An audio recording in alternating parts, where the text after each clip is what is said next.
The key was warm from sitting in my palm too long. Brass, smoothed by age, maybe once gold-plated but now dull and scratched. I'd found it wedged behind the corner of a sock drawer, taped under a piece of cardboard like a secret note.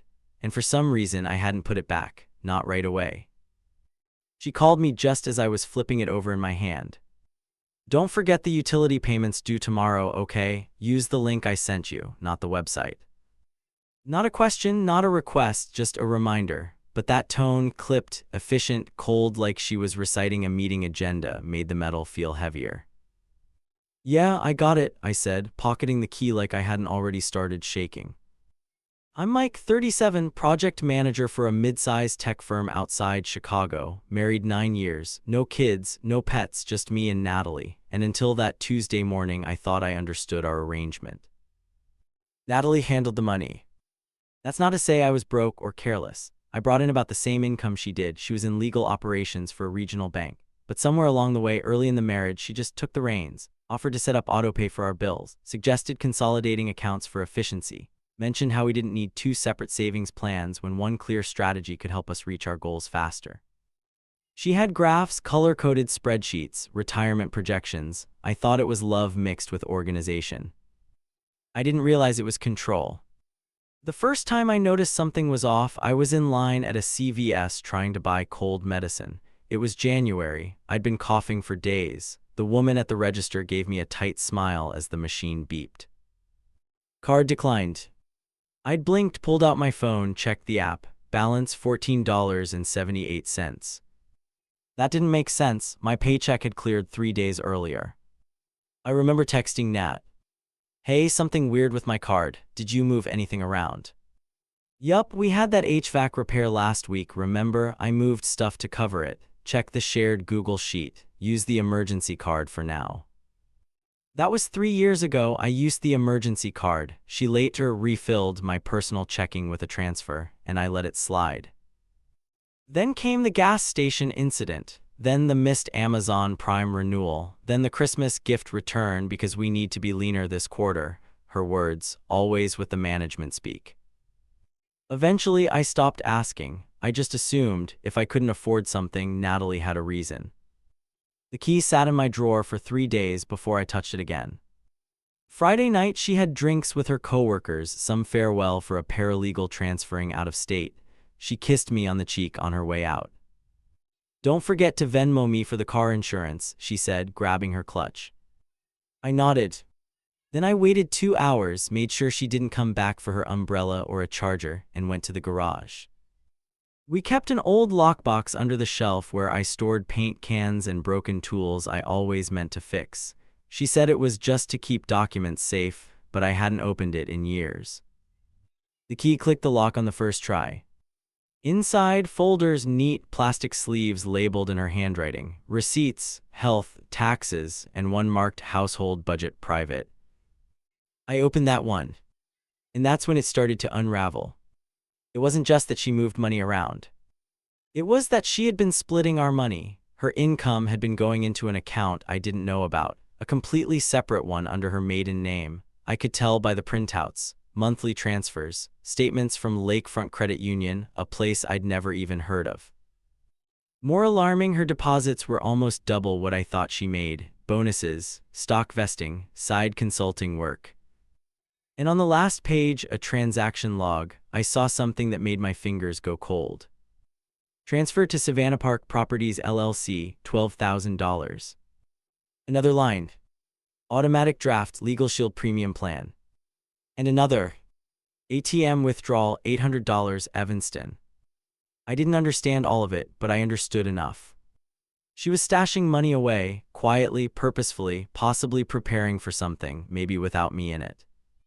Saturday morning, I pretended nothing was wrong. I made eggs. I asked about her friend's farewell dinner. She said it was fun but exhausting and asked if I'd remembered to send the Venmo. I smiled, I nodded, I said I'd get to it. But I didn't. I needed to know more first.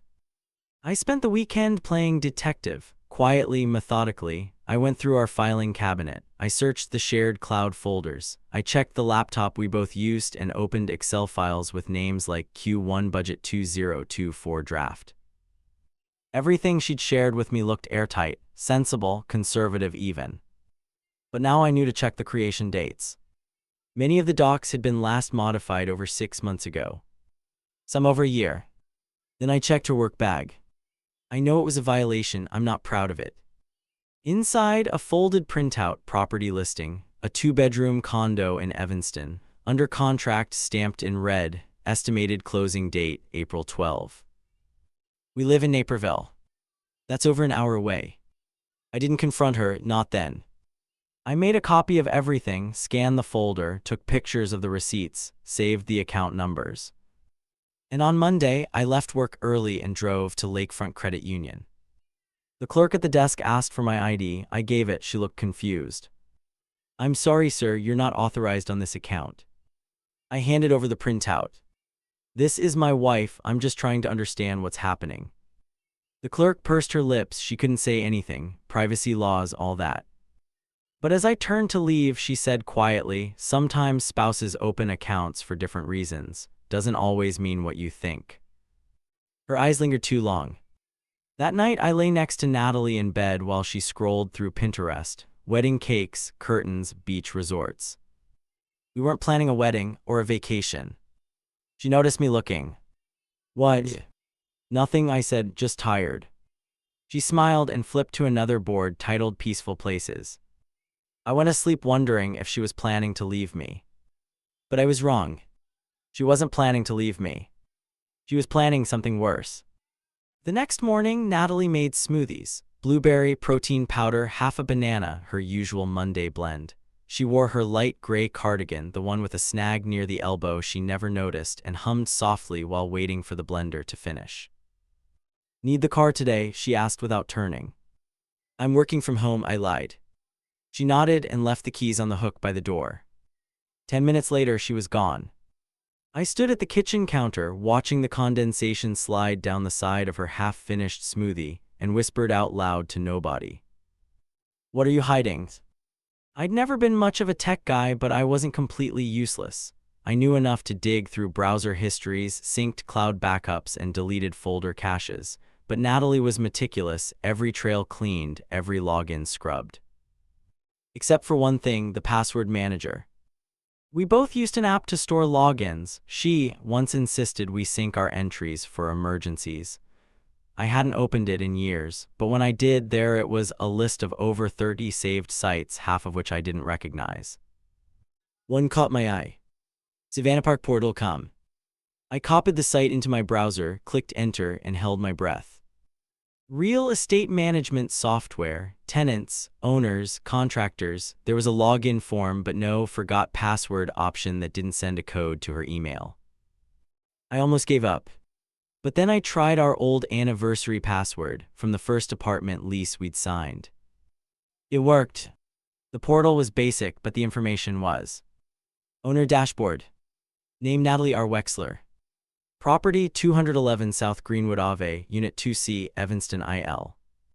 Status active lease incoming. Next draft $1,825.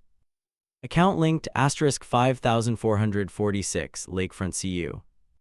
There were tenant documents, contractor bids for light renovations, and most shocking, a note under emergency contact that listed a man's name I'd never heard before.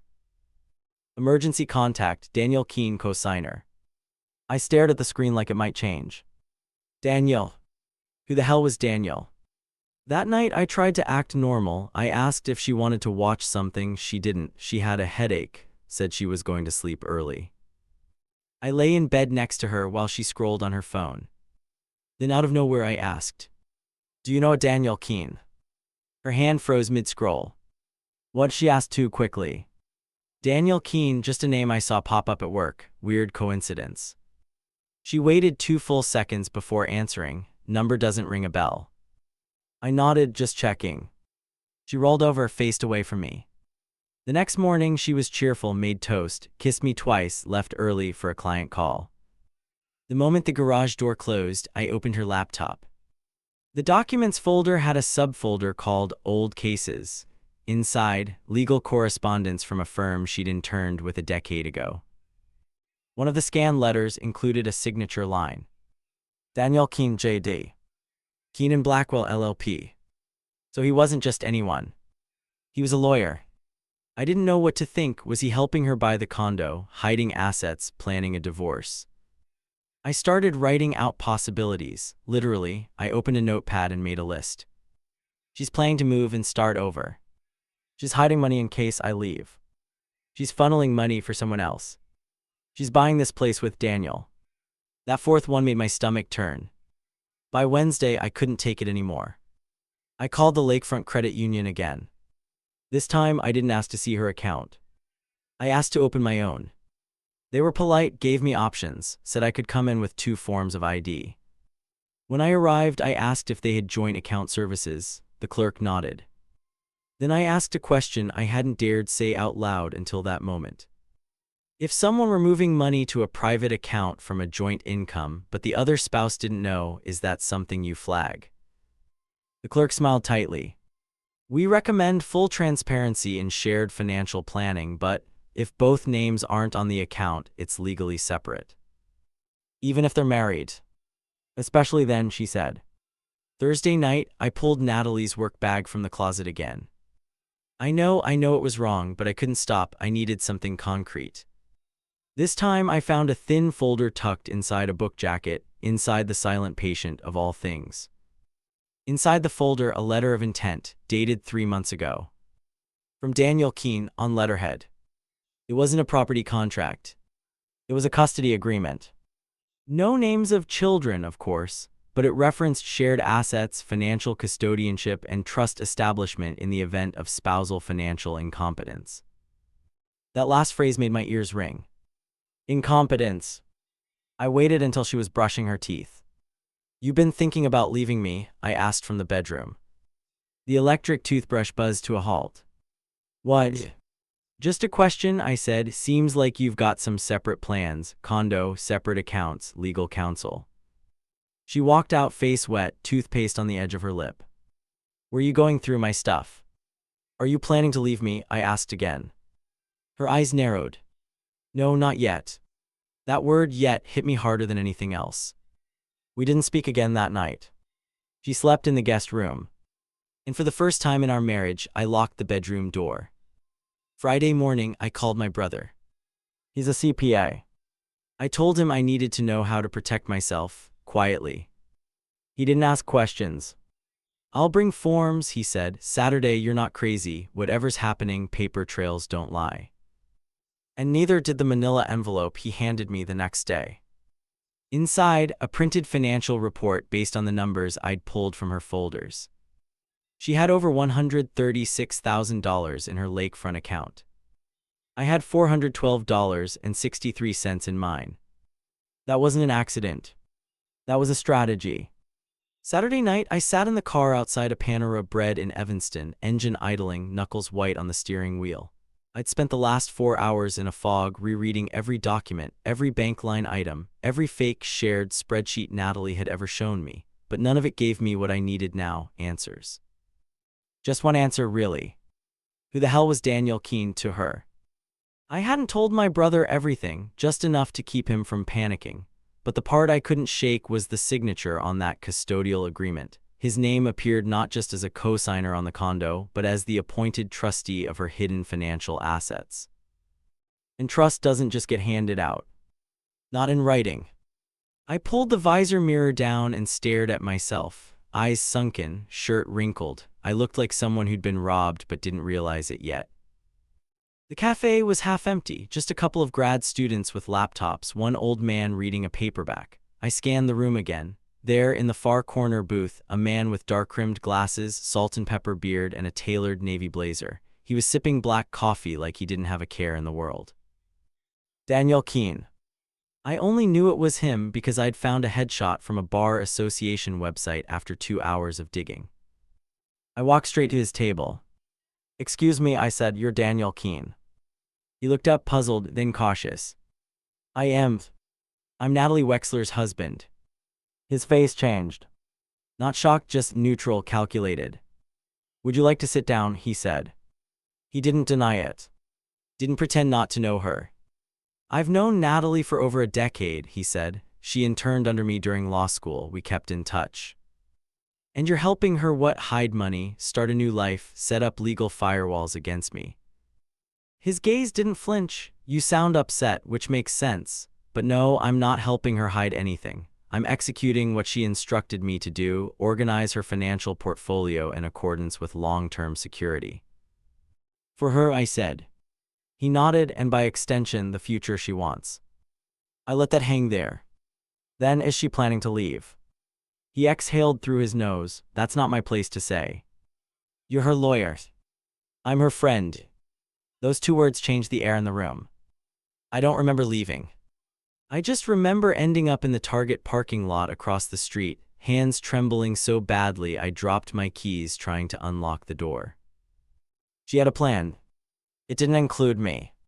That night I didn't go home. I checked into a cheap hotel on Route 34, paid cash. I needed to think. The room smelled like stale cleaning spray and desperation. The bed creaked. The ice machine didn't work. I sat on the edge of the mattress and opened my laptop. And that's when I saw the email. Subject: Final Draft, Joint Asset Reallocation. Sent by her to herself with a blind carbon copy. I don't know how it appeared in my inbox, maybe an old filter from when we shared backups, maybe a mistake, but it was there. A PDF attached. 36 pages of legalese, clauses, and charts, all outlining a proposed split of property, bank accounts, and investments. My name appeared only twice, once under initial contributor to the mortgage and once under non-essential asset holder. I wasn't even listed as a beneficiary on the Roth IRA she'd opened 6 years ago with my bonus check. Sunday morning I went home. She was already dressed for brunch, hair pinned up, pearl earrings on. She looked stunning, controlled, exactly the way I used to admire her. She paused when she saw me. You didn't come home last night. I know. Everything okay? No, I said, but let's pretend it is, for now. She frowned. Mike, if you're going to. Stop. I raised my hand. She actually froze. I know about the account, I said. Lakefront, I know about the condo, I know about Daniel. I know you've been planning this for a long time. She stayed silent. So let's skip the part where you explain how this is for both of us. Just tell me the truth. Still nothing. Was it ever about love for you? Her jaw twitched. She looked away. Then softly, it was, but love doesn't pay the bills, Mike. You're passive. You let me handle everything, and I did. You never asked where the money went, so I assumed you didn't care. I trusted you. And I protected us. No, I said, you protected yourself. She left for brunch. I didn't ask where. That afternoon, I opened a new bank account under my name. I forwarded every piece of evidence to my brother and had him recommend a lawyer of my own. I didn't plan to go nuclear, not yet. But I was building my own fire exit. Monday morning, I logged into our shared calendar. She'd blocked off Thursday afternoon with a vague note, meeting, personal errand. I cross-checked it with her synced Gmail. There was a calendar invite. Location: Evanston Clerk's Office. Appointment type: title transfer / property record filing. Not shared with me. Not until now. I printed everything out, every bank document, every fake budget sheet, every email that hinted at collusion or concealment. I wasn't sure what I'd do with it yet. But it felt good to see the pages stacked in front of me like a shield. I took the old lockbox from the garage, dumped her labeled folders, and filled it with mine. It clicked shut like punctuation. Like a warning. Thursday came faster than I expected. She left for her meeting in a beige trench coat and heels, not the kind you wear to run errands. I waited until she was 20 minutes out, then drove to Evanston myself. I parked across from the clerk's office and watched her walk inside. She wasn't alone. Daniel Keene followed 5 steps behind. They didn't touch. They didn't smile. But they moved like a unit. I didn't go in. I waited. 32 minutes later, they came out. Natalie was holding a manila envelope. Daniel was speaking to her, but she wasn't looking at him. She was staring at something across the street. It took me a second to realize it was me. Our eyes met. She didn't flinch. She just turned, said something I couldn't hear, and walked away. I didn't follow her. I didn't call. I just sat in the car, hands on the wheel again, only this time the engine was off and the silence was louder than the last 3 years of my life. Friday morning, Natalie didn't come home. No text, no call, not even a lie to soothe the burn, just absence, a silent vacancy where a marriage had once stood. I didn't even bother checking our Find My app. She disabled sharing weeks ago, maybe months, quiet moves, one by one. The coffee pot clicked on at 7. She'd set it the night before, probably out of habit. I didn't drink any. The smell made my stomach churn. Instead, I opened the garage. Her side was empty. By noon, I had packed every document I owned into 3 banker's boxes. Pay stubs, tax returns, insurance statements, even my old car title. I wasn't going to be caught without proof. I called my lawyer, Rachel Hinz, recommended by my brother's firm. She'd already reviewed the documents I'd emailed earlier that week. When she picked up, her voice was clear and clipped, all business. Mike, I've gone through everything. We need to talk about next steps. Rachel wasn't the comforting type. She didn't coddle, she pointed. This isn't just about money, she said. Your wife has constructed a paper trail that paints you as financially dependent, passive, and non-contributing. I work full-time, I said. Doesn't matter, on paper, she's controlling every dollar, making every decision, and preparing for a division of assets where she's the sole architect. If this goes to court the wrong way, you walk away with almost nothing. I sat back, the chair squeaked. What can I do? First, she said, you need to freeze joint activity. No more Venmos, no shared payments, nothing that allows her to claim commingling of her money with yours. Done. Second, she said, we need to send a formal discovery request. She'll know then that you know, and it'll trigger a timeline. A timeline to what? To war, Rachel said flatly. That evening, I sat at the kitchen table with a legal pad and drew 2 columns. What was ours? What was hers? Under ours, I wrote. House. Joint checking. Furniture. Mutual Roth IRA. Under hers, I listed. Lakefront Credit Union. Evanston Condo. Danielle Keene. Secrets.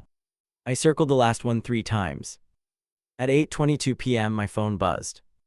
Natalie. I'll come by tomorrow to get some things. I didn't respond. At 8:27 p.m. I'll be quick, you don't need to be here. Still nothing from me. At 8:34 p.m. Mike, please don't make this harder. I finally wrote back. Too late. She arrived at 10:15 the next morning. Alone. No heels, no earrings, no perfume, just leggings, a hoodie, and a grocery tote. She looked like someone running an errand she didn't want to name. I'll just grab my laptop and a few files, she said, not making eye contact. I stood near the door, arms crossed. Take what you need. She walked into the office, picked up the laptop, her leather folio, a flash drive she'd left in a drawer. I followed her down the hall. When she passed the bedroom, she hesitated. My scarf's in the closet. I didn't move. She walked in anyway. I heard the soft rustle of hangers, a drawer opening. Then silence. She stepped out a minute later, scarf in hand, eyes not meeting mine. I won't stay long, she said. You're already gone, I said. That stopped her, she turned. Mike, this isn't about hurting you. I laughed once, sharp, bitter. You made financial infidelity look like a business strategy. She opened her mouth, then closed it again. We stood there in the hallway, 10 years of shared life stacked in invisible boxes between us. After she left, I changed the locks. I didn't even wait an hour. Monday, Rachel filed the formal request. By Wednesday, Natalie's lawyer had responded. It was Danielle. Of course it was.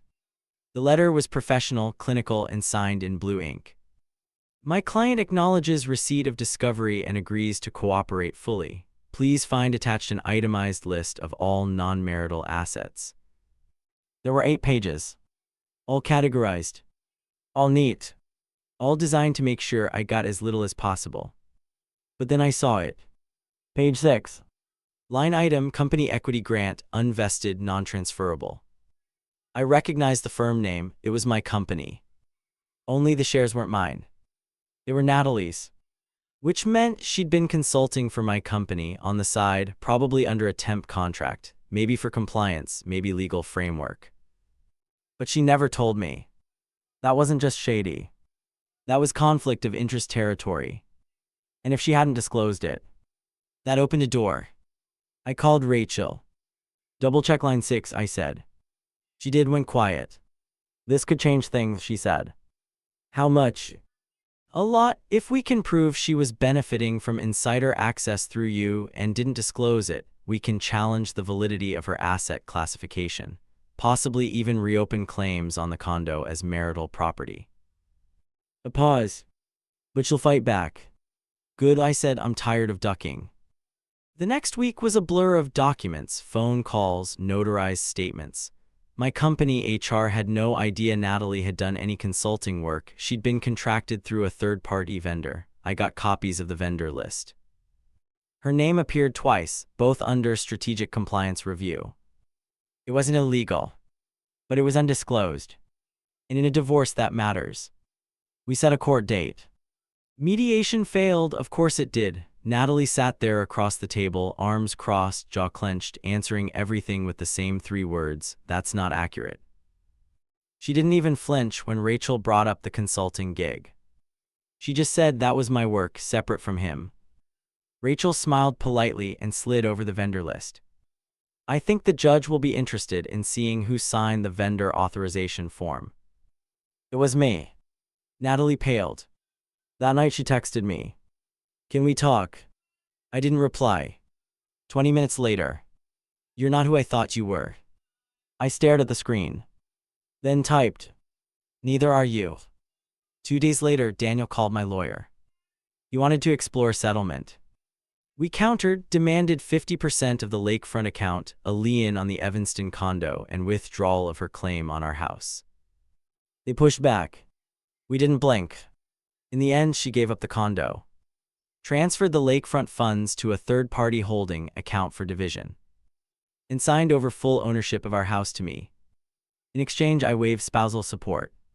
She wanted out clean, and I let her.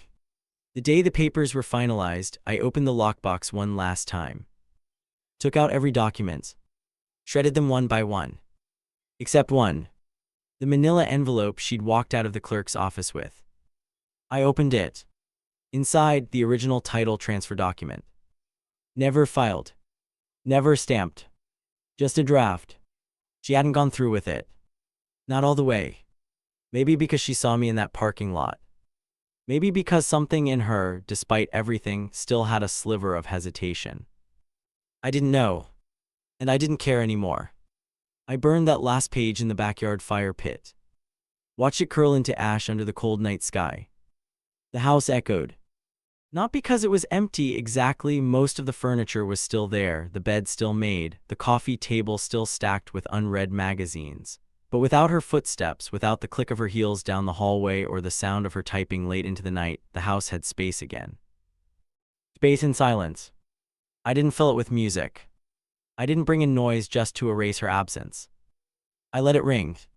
A week after the divorce papers were signed, Rachel handed me a thin, final packet, the settlement summary, neatly typed, legalese smoothed out for clarity. Plaintiff Michael Wexler to retain full ownership of primary residence, located at. I stopped reading after that. I knew what it said, I'd lived it. Every line, every compromise, every polite threat buried in legal language that meant, you get this, she gets that, the rest disappears. I don't know what I expected afterward, some feeling of victory, relief, closure. What I got was a morning where I stood in front of the fridge, staring at a shelf of condiments I didn't buy, and wondering who I was when I wasn't being managed anymore. Natalie had controlled every dollar.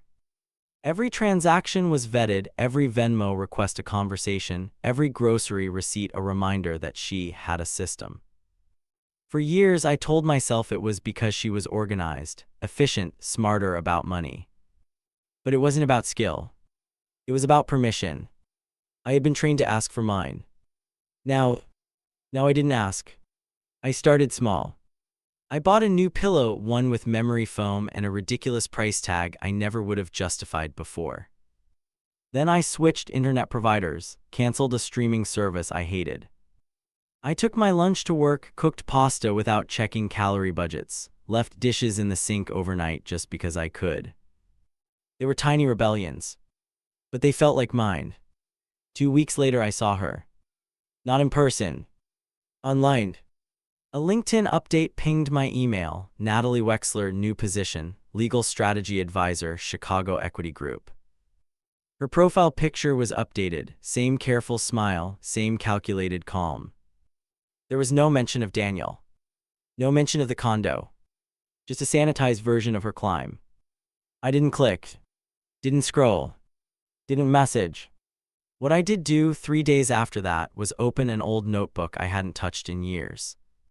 Before Natalie, I'd started tracking ideas, business models, app concepts, even a few sketches for a budgeting tool that could help couples divide responsibilities without surrendering transparency. Natalie always rolled her eyes at that. Too niche, she said. Nobody wants to share power like that. I opened the notebook anyway. Flipped through the pages. Stopped at one sketch in particular, a simple UI wireframe labeled 2 ledgers, 1 household, 2 voices. I smiled. Then I turned to a blank page and started writing again. 3 months later, I launched a prototype, nothing fancy, just a working build. Shared it with a few friends, 2 coworkers, and strangely, my brother's wife, who had plenty to say about herding financial cats. By month 4, we had over 800 users. Mostly quiet couples just trying to find balance. Trying not to disappear behind spreadsheets and passive silence. I never told them the app was built from ashes. From a marriage where transparency was a myth and money became a wall instead of a bridge. But I think some of them figured it out. There's always someone who writes in saying, "This helped us talk again." Or "It made me feel seen." And once this. My wife and I nearly split because I didn't know what she was doing behind the curtain. Now I do, and now we're working on it. I saved that one. Pinned it to my wall. Because I didn't get to fix my marriage. But maybe someone else would. People ask me if I'm angry. If I regret not fighting harder, not confronting her sooner, not pushing back when the first financial red flag appeared. I tell them the truth. Yes, I'm angry. Yes, I regret. But I'm also free. And that costs something too. The last thing I kept from Natalie was the receipt. The one from our first joint checking deposit. It was dated March 12th, 9 years ago. We were engaged, giddy, standing in line at a small credit union in Oakbrook. I remember she laughed when I asked if we should get 2 debit cards instead of 1. "You trust me, right?" she said. I did. I kept that receipt in a drawer all these years, maybe out of sentiment, maybe as proof. Of what we tried to build. Of what it gave without asking what it'd get back. Of what we both lost. Today it's in the fire pit. Like the others. Gone. And in its place. A blank ledger. This time I get to rate both sides. If this story moved you, subscribe for more real-life confessions and emotional journeys like this one.